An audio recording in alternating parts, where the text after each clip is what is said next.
বেঁচে থাকতে আমরা 1 সেকেন্ড আগেও বুঝতে পারি না যে আমি এখন মারা যাব, অথবা কালকের এই সময় আমি বেঁচে থাকবো কিনা তা আমি জানি না। কিন্তু মরণ চিরন্তর সত্য, এই জিনিসটা জেনেও, এই কথাটা জেনেও অনেক মানুষ মৃত্যুকে ভয় করে না। এই যে যেমন এই ছাগলটাকে দেখতে পাচ্ছেন,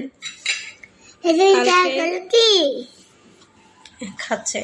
এই ছাগলটা আগামীকাল তাকে জবাই করা হবে, সে কিন্তু জানে না, কিন্তু তার চোখে মুখে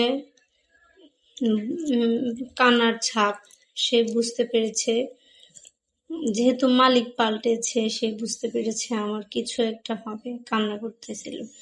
কিন্তু মানুষরূপী যেগুলো আছে না, মৃত্যুর ব্যাপারটা জানে, তবুও মানুষের সাথে জুলুম, মানুষকে ঠকানো, কটু কথা বলে মানুষকে কষ্ট দেওয়া, কোছামের কথা বলা, এইসব স্বভাব কখনো যায় না, তাদের যায় না। তারা একটু মৃত্যুর কথাটা চিন্তা করলেই তো পারে, তাই না? মানুষ যদি এই জিনিসটা ভাবতো তাহলে কারো ক্ষতিই করতো না।